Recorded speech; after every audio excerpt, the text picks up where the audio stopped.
നമസ്കാരം. ഇന്ന് മുതൽ ഇനി അങ്ങോട്ട് നമ്മൾ കുറച്ച് ദിവസത്തേക്ക് ഓരോ ഇലക്ട്രിക് വണ്ടികളുടെയും നിലവിലെ അവസ്ഥ എന്താണെന്നാണ് നോക്കാൻ പോകുന്നത് കേട്ടോ. എല്ലാ കാറ്റഗറിയിലും പെടുന്ന ഇലക്ട്രിക് വണ്ടികളെ കുറിച്ചും നമ്മൾ സെപ്പറേറ്റ് വീഡിയോ തന്നെ ചെയ്യുന്നുണ്ട്. സ്കൂട്ടേഴ്സും ബൈക്കും ഓട്ടോറിക്ഷയും അതുപോലെ തന്നെ കാറും ഒക്കെ പെടും. അതുപോലെ തന്നെ ഓരോ വണ്ടികളുടെയും സെപ്പറേറ്റ് കസ്റ്റമർ റിവ്യൂസും നമ്മൾ ചെയ്യും.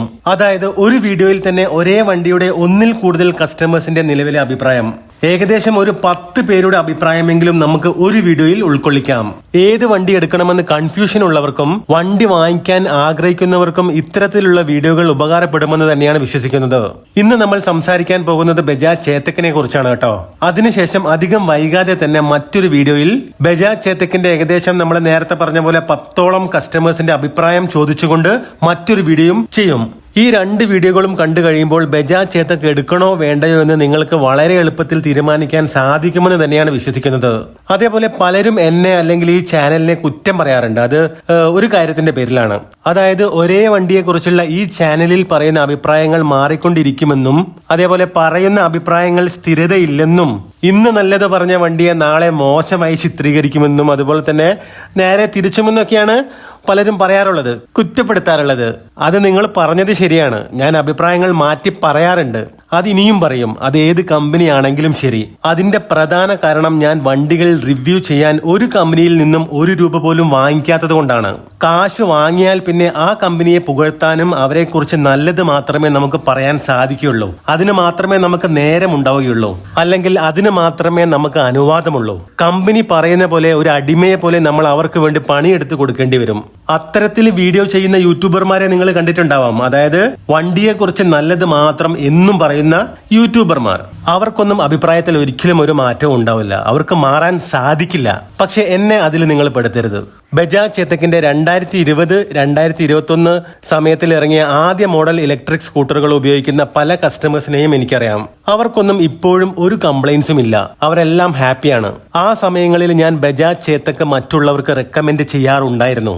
2023 വരെ വലിയ പ്രശ്നങ്ങളൊന്നുമില്ലാതെ മുന്നോട്ട് പോയ ബജാജ് ചേതക്കിന് കാര്യമായ പ്രശ്നങ്ങൾ വന്നു തുടങ്ങിയത് 2024 തുടക്കത്തിൽ ടെക് പാക്ക് എന്നൊരു സംഗതി കൊണ്ടുവന്ന സമയത്തായിരുന്നു. അതുമായി ബന്ധപ്പെട്ട് വണ്ടി ഓടിക്കൊണ്ടിരിക്കുന്ന സമയത്ത് പെട്ടെന്ന് വാർണിംഗ് ലൈറ്റ് കത്തി ഓഫായി പോകുന്ന ഒരു കംപ്ലൈൻസ് ഒരുപാട് പേർക്ക് അനുഭവപ്പെട്ടിട്ടുണ്ടായിരുന്നു. ആ സമയത്ത് ഈ ഒരു കംപ്ലൈന്റ് പറഞ്ഞ് എന്നെ ഓരോ ദിവസവും 5-6 പേരൊക്കെ വിളിക്കാറുമുണ്ടായിരുന്നു. അത് കുറെ കാലം നീണ്ടു നിൽക്കുകയും ചെയ്തിട്ടുണ്ടായിരുന്നു. ഇത് സത്യമാണോ എന്നറിയാൻ വേണ്ടിയിട്ട് ടെസ്റ്റ് ചെയ്ത് നോക്കിയിട്ടുണ്ടായിരുന്നു. അപ്പോഴാണ് പെട്ടെന്ന് ത്രോട്ടിൽ കൊടുക്കുന്ന സമയത്താണ് വാർണിംഗ് ലൈറ്റ് കത്തിയിട്ട് വണ്ടി ഓഫായി പോകുന്ന കാര്യം മനസ്സിലാക്കാൻ സാധിച്ചത്. അതായത് നമ്മൾ പെട്ടെന്ന് ഓവർടേക്ക് ചെയ്യുന്ന സമയത്തും കയറ്റം കയറുന്ന സമയത്തുമൊക്കെ.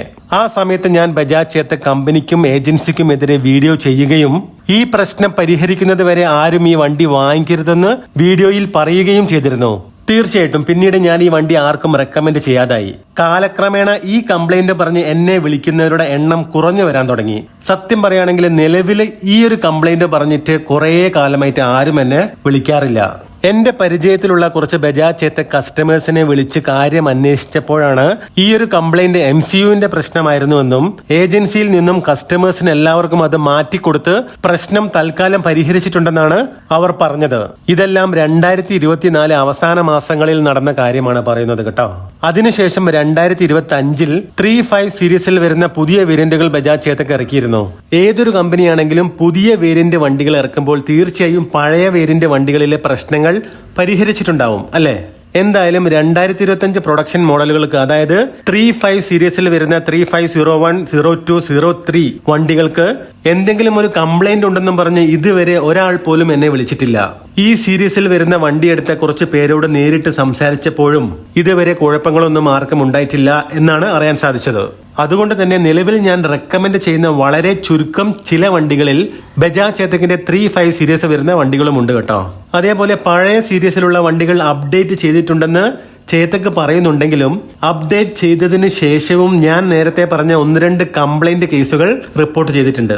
പിന്നെ ബജാജ് ചേതക് എടുക്കുന്ന സമയത്ത് നിങ്ങൾ മനസ്സിലാക്കേണ്ട അല്ലെങ്കിൽ ശ്രദ്ധിക്കേണ്ട കുറച്ച് കാര്യങ്ങൾ ഞാൻ പെട്ടെന്ന് പറയാം. ഒരു സ്മൂത്ത് സസ്പെൻഷൻ നിങ്ങൾ ഈ വണ്ടിയിൽ പ്രതീക്ഷിക്കരുത്. ഒരു മീഡിയം സസ്പെൻഷൻ, അത്രേ പറയാൻ പറ്റൂ. പിന്നെ ഈ വണ്ടിയുടെ ഏറ്റവും വലിയൊരു പോരായ്മ ഫാസ്റ്റ് ചാർജിങ് സപ്പോർട്ട് ചെയ്യില്ല എന്നതാണ്.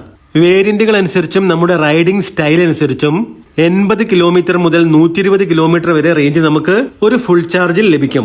പിന്നെ ഈ വണ്ടിയുടെ ഏറ്റവും നല്ലൊരു കാര്യം എന്താണെന്ന് വെച്ച് കഴിഞ്ഞിട്ടുണ്ടെങ്കിൽ ഒരു സാധാരണക്കാരന് ഏകദേശം ഒരു 80 കിലോമീറ്റർ റേഞ്ച് ലഭിക്കുന്ന ബേസ് മോഡല് ഏകദേശം 1,15,000 രൂപ കൊടുത്താൽ, അതായത് ഓൺ ദ റോഡ് കൊടുത്താൽ നമുക്ക് വാങ്ങാൻ സാധിക്കുന്നതാണ് ഞാൻ മനസ്സിലാക്കുന്നത്. വിലയിൽ എന്തെങ്കിലും മാറ്റേണ്ടോന്ന് എനിക്ക് അറിയില്ല കേട്ടോ, ഏകദേശം റേറ്റ് ആണ് ഞാൻ പറഞ്ഞത്. പിന്നെ ഞാൻ എല്ലാവരോടും പൊതുവേ പറയുന്ന ഒരു കാര്യമുണ്ട്, അതായത് കംപ്ലൈന്റ് ഇല്ലാത്ത വണ്ടികളില്ല. ഒരു ഉദാഹരണം പറഞ്ഞാൽ നിങ്ങൾക്ക് പെട്ടെന്ന് കാര്യം മനസ്സിലാവും. അതായത് ഓലയുടെ കംപ്ലൈന്റ്സ് ലോകം മുഴുവൻ അറിയാനുള്ള കാരണം അവർ ശരിക്കുമുള്ള സർവീസ് കൊടുക്കാത്തത് കൊണ്ടാണ്.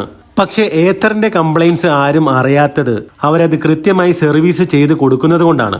അല്ലാതെ ഏത്തറിന് കംപ്ലൈന്റ് ഇല്ലാഞ്ഞിട്ടല്ല. പറഞ്ഞു വന്നത് മറ്റൊന്നുമല്ല കേട്ടോ, ബജാജ് ചേതക്കിന്റെ സർവീസിനെ പറ്റിയാണ്. പൊതുവെ തെറ്റില്ലാത്ത സർവീസ് നൽകുന്ന ബജാജ് ചേതക്കിന്റെ ചില സർവീസ് സെന്ററുകളെ കുറിച്ച് കസ്റ്റമേഴ്സ് തന്നെ വളരെ മോശം അഭിപ്രായം പറഞ്ഞിട്ടുണ്ട്. അതിലൊന്നാണ് KVR കോഴിക്കോട്. അതിനെക്കുറിച്ച് വ്യക്തമായ വീഡിയോ തന്നെ നമ്മൾ ഈ ചാനലിൽ ചെയ്തിട്ടുണ്ട്. ആ വീഡിയോ കാണാൻ താല്പര്യമുള്ളവർക്ക് ലിങ്ക് ഞാൻ ഡിസ്ക്രിപ്ഷൻ ബോക്സിൽ കൊടുത്തിട്ടുണ്ട്.